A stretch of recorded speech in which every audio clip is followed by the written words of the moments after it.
Hello students, इस video lecture में हमारा टॉपिक है फ्रैक्शन पार्ट 2 अर्थमेटिक फ्रैक्शन।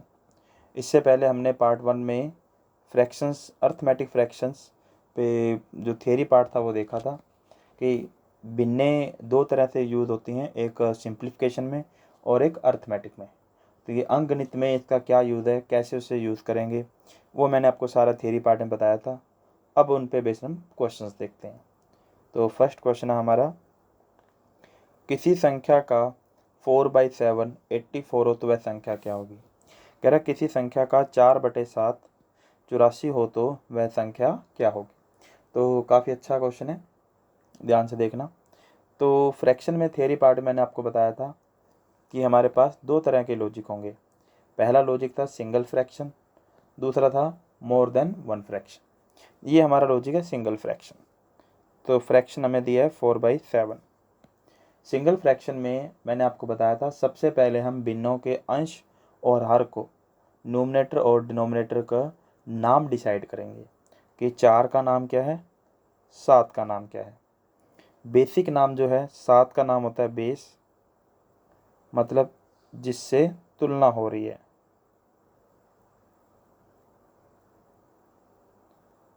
ठीक है, इसका नाम था रिजल्ट, जिसकी तुलना हो रही है, जिसकी बात हो रही है या जिसकी तुलना हो रही है। तो ये आपको बेसिक थे। अब हमें लाइन को पढ़ के, क्वेश्चन को पढ़ के नाम डिसाइड करने हैं। तो अब हम क्वेश्चन को रीड करते हैं। इसने लिखा है किसी संख्या का, तो किसका, किसी संख्या का। तो तुलना किससे हो रही है, किसी संख्या से। तो इसका मतलब 7 क्या है, संख्या। वह संख्या कितनी है, 7। अब 4/7 है, तो किसी संख्या का 4/7, तो बात किसकी हो रही है, 4 की। तो अब देखो यहाँ पर इसने दूसरा नाम नहीं बताया, इसने किसी संख्या का 4/7 84 हो तो अब ये जो आया है ये हमारा क्या है, रिजल्ट। ये आ गया। अब क्वेश्चन के अकॉर्डिंग देखो, अगर हमने संख्या को 7 माना है तो उसका 4/7 कितना आएगा, 4। हमारे अकॉर्डिंग तो वो 4/7 4 आ रहा है, बट इसके अकॉर्डिंग कितना आ रहा है, 84। तो हम कह सकते हैं 84 किसकी वैल्यू है, 4 की। तो 4 यूनिट किसके बराबर है, 84। तो एक यूनिट किसके बराबर होगा, 84/4 इंटू वह संख्या क्या है। तो संख्या हमने कौन सी माननी थी, 7। तो मल्टीप्लाई किससे करोगे, 7 से। सॉल्व करने पे आ जाएगा 21, 7 से मल्टीप्लाई करोगे तो 147। तो वो संख्या कौन सी है, 147। तो भिन्न जब भी करोगे तो सबसे पहले सिंगल फ्रैक्शन है तो उसके नाम डिसाइड करो। तो क्वेश्चन को पढ़ना और सोल्व करना काफ़ी इजी हो जाएगा, इससे कहीं भी आपको एक्स नहीं मानना पड़ेगा। तो नेक्स्ट देखते हैं, दो संख्याओं का योग छोटी संख्या का 7/3 हो तो दोनों संख्याओं का अनुपात क्या होगा। तो सिंगल फ्रैक्शन आ रहा है 7/3, कह रहा है दो संख्याओं का योग छोटी संख्या का 7/3 है। तो अब देखो बात किसकी हो रही है, दो संख्याओं का योग। एक तो ये बात हो रही है किसका, छोटी संख्या का, मतलब 3 क्या चीज़ है, छोटी संख्या। तो मैंने छोटी संख्या को a मान लिया। दो संख्याओं का योग 7 क्या चीज़ है, a+b। तो बात किसकी हो रही है, संख्याओं के योग की। तुलना किससे हो रही है, छोटी संख्या से। तो जिसकी बात हो रही है ऊपर आएगा, जिससे तुलना हो रही है वो नीचे आएगा। तो यहाँ से a/b आ जाएगा। a का मान हमारे पास 3 है, दो संख्याओं का जोड़ 7 है, एक संख्या 3 है तो दूसरी संख्या क्या आएगी, 4।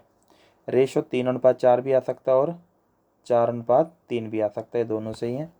तो ऐसा कोई जरूरी नहीं 3:4 ही आएगा। छोटी संख्या a भी मान सकते हैं, b भी मान सकते हैं। तो ऑप्शन एग्ज़ाम में दोनों नहीं आएंगे, ऑप्शन एक ही आएगा। अगर 3:4 है तो ये आंसर है, 4:3 है तो ये आंसर है। नेक्स्ट देखते हैं, कह रहा है दो संख्याएं हैं, बड़ी संख्या दोनों संख्याओं के अंतर की 4/7 है। तो बिना की 7/4 सिंगल फ्रैक्शन है। अब इसके लिए बड़ी संख्या दोनों संख्याओं के अंतर की, तो बात किसकी चल रही है, बड़ी संख्या की। तुलना किससे हो रही है, दोनों संख्याओं के अंतर से। तो तो इसका मतलब ये बड़ी संख्या है, इसको मैंने नाम दे दिया ए, और ये अंतर है तो क्या आएगा a माइनस बी, दो संख्याएं। अब अंतर a माइनस बी भी आ सकता था, b माइनस ए भी आ सकता था, बट दोनों में से सही कौन सा है? बड़ी संख्या a है तो a माइनस बी आएगा, अगर बड़ी संख्या b होती तो b माइनस ए आता। तो अब दोनों का ratio a ratio b, a का मान कितना है 7, या अब 7 में से a का मतलब है 7, 7 में से कितना घटाएं कि 4 आ जाए 3, तो दोनों संख्याओं का रेशो क्या आ गया 7:3। इससे आपको x नहीं मानना पड़ेगा।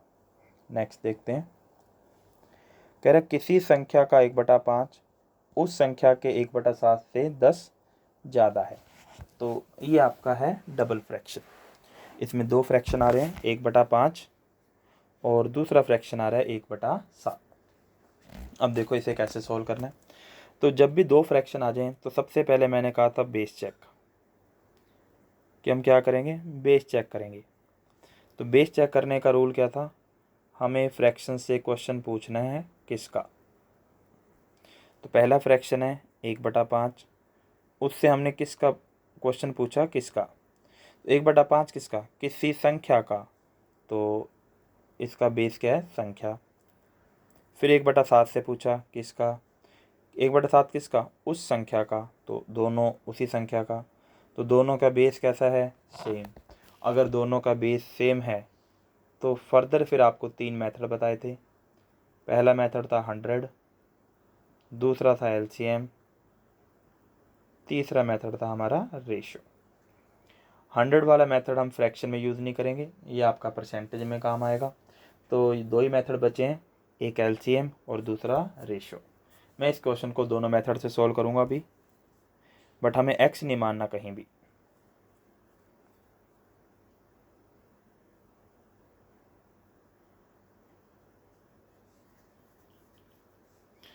तो अब देखो,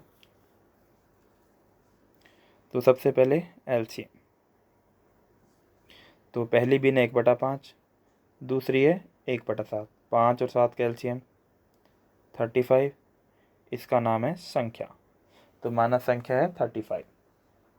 इसने कहा है किसी संख्या का 1/5, 1/5 कितना आएगा 7, अगली बार 1/7 कितना आएगा 5।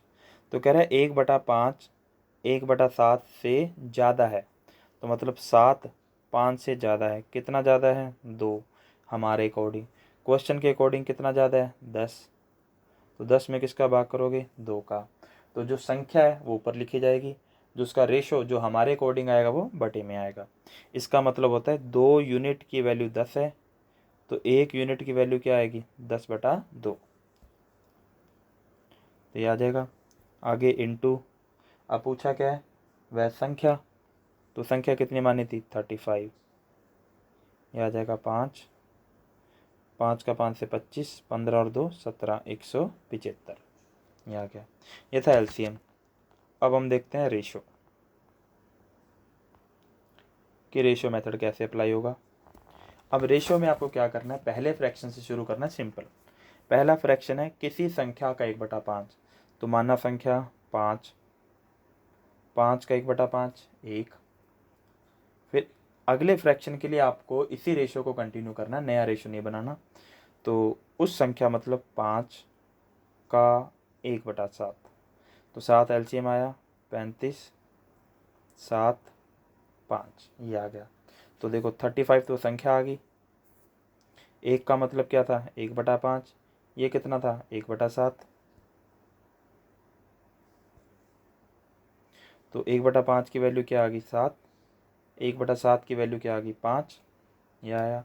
अब 7 5 से ज़्यादा है, कितना ज़्यादा है 2, तो क्वेश्चन के अकॉर्डिंग कितना ज़्यादा है 10, 10 में किसका भाग 2 का, गुना वो संख्या कितनी है 35। तो ये हमारा आंसर आ गया, एलसीएम और रेशो। तो ज़्यादा बेटर मेथड रहेगा एलसीएम। ठीक है, नेक्स्ट देखते हैं। कह रहा किसी संख्या का 5/12 उस संख्या के 3/4 में से घटाया जाता है, उसका धनात्मक अंतर उस संख्या के 5/6 से 7 कम है। तो फ्रैक्शन कितनी बार आ रहा है 3 बार, 5/12 3/4, 5/6। तो पहले बेस चेक करेंगे। 5/12 किसी संख्या का, 3/4 उस संख्या का, 5/6 उसी संख्या का। तो तीनों संख्याओं का बेस कैसा है? सेम। कौन सा मेथड? एलसीएम। तो संख्या हमने मान ली 12, 4, 6 का एलसीएम क्या आएगा? 12। तो उस संख्या का 5/12 कितना आ जाएगा? 5। फिर उस संख्या का 3/4 कितना आ जाएगा? 9। फिर उस संख्या का 5/6 कितना आ जाएगा? 10। यह आया। अब जैसा कह रहा है, कह रहा है 5/12 और 3/4 को घटाया। तो इन दोनों को घटाएंगे। किसको घटाएंगे? 5 और 9 को, क्योंकि 5/12 की वैल्यू 5 है, 3/4 की वैल्यू 9 है। घटाया, कितना आया? 4। उनका धनात्मक अंतर, मतलब किसकी बात कर रहे हैं? 4 की। उस संख्या के 5/6 मतलब 10 से कम है। तो 4 10 से कम है। कितना कम है? 6। हमारे अकॉर्डिंग, क्वेश्चन के अकॉर्डिंग 7। तो 7 में किसका भाग? 6 का। इनटू, अब ऊपर 7 क्यों लिखा? 6 भी लिख सकते थे। अगर हमें संख्या फाइंड करनी है तो देखो, ये तो है नंबर, 7 है एक्चुअल में, 6 है रेशो में। तो हम कहेंगे 6 रेशो की वैल्यू 7 है, तो 12 रेशो की वैल्यू क्या आएगी? इसलिए 7 ऊपर आया। पूछा क्या वह संख्या? वो संख्या कौन सी है? 12। सॉल्व करने पे आ जाएगा हमारा 14। तो संख्या है 14। नेक्स्ट देखते हैं। कह रहा है किसी संख्या का 4/15 का 5/7। तो अब देखो, इन्हें अलग अलग नहीं पढ़ना, ये सिंगल है। जैसे आप लिखोगे किसी संख्या x का 4/15 का 5/7, तो ये दोनों तो मल्टीप्लाई हो जाएंगे। तो हमें इन दोनों को मल्टीप्लाई करके क्या पढ़ेंगे? Single fraction. तो यहाँ पर कंफ्यूज करने के लिए इसमें 2 फ्रैक्शन दिए थे, बट एक्चुअल में है ये सिंगल फ्रैक्शन। तो इसे कैसे पढ़ेंगे? तो 4/15 और 5/7 को जब मल्टीप्लाई करेंगे तो सोल्व करने पे आ जाएगा हमारे पास 3 12 4 बटा में 21। ये पहला फ्रैक्शन। उस संख्या के 4/9 का 2/5, ये भी सिमिलर है। सॉल्व करने पे आ जाएगा 8/45। तो क्वेश्चन बन गया, किसी संख्या का 4/21 उस संख्या के 8/45 से 8 ज़्यादा है। तो पहले बेस चेक करेंगे। 2 फ्रैक्शन आ रहे हैं। 4/21 किसी संख्या का, 8/45 उस संख्या का। दोनों का बेस कैसा है? सेम। कौन सा मेथड? एलसीएम। तो 21 और 45 का एलसीएम लेते हैं। 21 और 45 3 से कट जाएंगे। 7 और 5, और सॉरी 7 और 15, ये आ गया। तो इसको मल्टीप्लाई करते हैं। 15 को 7 से 105, 105 का 3 से 315। तो वो संख्या कौन सी है? 315। 315 का पहले निकालना है 4/21। तो इसका 4/21 जब 21 से डिवाइड करेंगे 315 में, 315 का 4/21, 21 से कम 21, 21 5 105, 15 चौके 60। तो ये सोल्व करने पे आ गया हमारे पास 60। फिर दूसरा फ्रैक्शन, 315 का 8/45, 45 से कट करेंगे तो हमारे पास आ जाएगा ये 7, 7 का 8 से 56। ये हमारे पास नंबर आ गए। अब ये तो था क्वेश्चन के हमारे अकॉर्डिंग। अब क्वेश्चन क्या बन गया? किसी संख्या का 60 उस संख्या के 56 से ज़्यादा है। कितना ज़्यादा है? 4। संख्या में कितना ज़्यादा है? 8। क्वेश्चन के अकॉर्डिंग 8/4 इंटू, तो उस संख्या का आधा। पहले संख्या ज्ञात करो फिर उसका आधा। संख्या 315 गुणा किससे? 315, फिर उसका क्या करना है? आधा। 4 दूनी 8, 2 एकम 2। तो ये आ गया 315। तो उस संख्या का आधा क्या होगा? 315। नेक्स्ट देखते हैं। तो एक व्यक्ति अपने वेतन का 2/5 भाग कपड़ों पर, 3/10 भाग भोजन पर और दूध पर खर्च करता है और इतने रुपए बचाता है। तो 2 फ्रैक्शन आ रहे हैं। 2/5 भाग कपड़ों पर, किसका? वेतन का। 3/10 भोजन और दूध पर खर्च करता है। किसका? वेतन का। अब ये वेतन का क्यों है? क्योंकि लाइन कंटिन्यू चल रही है और बीच में कहीं भी शेष वर्ड इसने नहीं लिखा, तो इसका मतलब दोनों फ्रैक्शन किसका है? वेतन का। तो दोनों का बेस सेम हुआ। तो एलसीएम मेथड 2/5 3/10, एलसीएम कितना आएगा? 10, और 10 का नाम है बेस, और इस क्वेश्चन में बेस है वेतन। तो वेतन का 2/5, 10 का 2/5 कितना आएगा? 4, 10 का 3/10 कितना आएगा? 3। ये खर्च किया है कपड़ों पर, ये खर्च किया है भोजन और दूध पर। अब 4 और 3 7, 10 में से 7 खर्च कर दिए, तो बचे कितने? 3। ये बचा। रुपए में कितना बचा है? 450, 450/3 इंटू, लास्ट में पूछा क्या है? वेतन। वेतन कितना है? 10, तो गुना किससे? 10 से। ये आ जाएगा 150, और सोल्व करने पे आ जाएगा 1500 रुपये। तो उसका वेतन कितना था? 1500 रुपये। तो कैलकुलेशन बहुत सिंपल हो जाएगी, कहीं भी एक्स नहीं आ रहा। देखो बस जहाँ भी भिन्ने आ जाए, चैप्टर कोई मर्जी चल रहा हो, पार्टनरशिप हुआ, SICI हुआ, टाइम एंड वर्क हुआ, टाइम डिस्टेंस हुआ, परसेंटेज हुआ, बट आपको फ्रैक्शन के लिए उसका बेस चेक करना है। नेक्स्ट देखते हैं। अगर राहुल अपने वेतन का 1/3 हिस्सा किराए पर, भोजन पर 1/6 खर्च करता है और बाकी बचा लेता है, तो उसका वेतन का कितना हिस्सा बचाया था? तो देखो 1/3 किसका? वेतन का। 1/6 किसका? वेतन का, क्योंकि शेष वर्ड तो आया नहीं। दोनों का बेस कैसा है? सेम। और इस वीडियो लेक्चर में आपको सारे क्वेश्चन बेस सेम वाले ही मिलेंगे। अगले वीडियो लेक्चर में आपको बेस डिफरेंट वाले भी मिलेंगे। तो अब देखो, तो 1/3 1/6, बेस सेम है तो एलसीएम 6, इसका नाम है वेतन। तो 1/3 कितना आएगा? 2, 1/6 कितना आएगा? 1। टोटल कितना खर्च किया? 3। 6 में से 3 खर्च किए, तो बचा कितना? 3। तो उसने पूछा कितना हिस्सा बचा, तो 3 बचा। कितने में से बचा? 6 में से। तो कितना हिस्सा बचा? आधा। तो उसने आधा हिस्सा बचा लिया। नेक्स्ट देखते हैं। कह रहे एक व्यक्ति अपनी आय का 1/4 हिस्सा भोजन पर, 2/3 किराए पर, शेष राशि जो कि 630 रुपये है अन्य चीज़ों पर खर्च करता है। तो उसका किराया, तो देखो अभी तक लास्ट में वेतन पूछ रहा था, अब उसने क्या पूछ लिया? किराया पूछ लिया। कोई फ़र्क नहीं पड़ेगा, मेथड सेम रहेगा। 1/4 2/3, 1/4 किसका? आय का। 2/3 किसका? आय का। तो कहीं भी शेष तो आ ही नहीं रहा, तो दोनों भिन्ने उस पर डिपेंड है, इनकम पे डिपेंड है। तो एलसीएम कितना आएगा? 12। 12 का नाम है आय। तो 12 का 1/4 कितना आएगा? 3। फिर 12 का 2/3 कितना आएगा? 8। बचा कितना? 1, जो अन्य चीज़ों पे खर्च हुआ है, तो ये अन्य खर्च है। अन्य खर्च रुपए में कितने हैं? 630। तो 630 में किसका भाग करेंगे? 1 का। गुना किससे करेंगे? पूछा क्या है? किराया। तो 1/4 का मतलब था भोजन, ये तो भोजन है, और ये था किराया 2/3। तो किससे गुना करेंगे? 8 से। अब 12 से नहीं करना, अब 8 से करना है। तो 0, 8 तिया 24, कैरी 2, 48 और 2 50। तो हमारा आंसर आ गया 5040 रुपये। ये उसका किराया है। नेक्स्ट देखते हैं। एक मजदूर ने भोजन पर मासिक वेतन का 1/3, किराए पे 1/4 और परिवहन पर 1/6 खर्च किया।